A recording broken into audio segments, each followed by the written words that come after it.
ನನ್ನ ಹೆಸರು ಹರಿಪ್ರಿಯ. ನಾನು 6ನೇ ತರಗತಿಯಲ್ಲಿ ಓದುತ್ತಿದ್ದೇನೆ.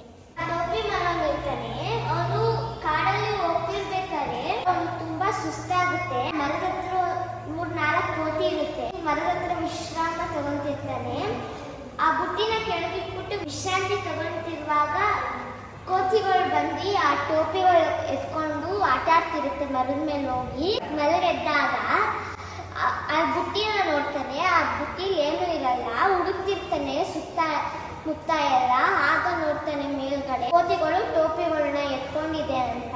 ಆಮೇಲೆ ಅವನು ಉಪಾಯ ಮಾಡ್ತಾನೆ. ಏನು ಅಂದ್ರೆ, ಒಂದು ಟೋಪಿ ಮಿಕ್ಕಿರುತ್ತೆ ಬುಟ್ಟಿಲಿ. ಟೋಪಿ ತಗೊಂಡ ಒಂದು ಬುಟ್ಟಿಯಿಂದ ಕೈಯಲ್ಲಿ ಇಟ್ಕೊಂಡು ಅದನ್ನ ಕೆಳಗಾಕ್ತಾ 3-4 ಸತಿ ಹಂಗೆ ಮಾಡ್ದ. ಕೋತಿಗಳೆಲ್ಲ ಟೋಪಿಗಳನ್ನ ಕೆಳಗಾಕ್ತು.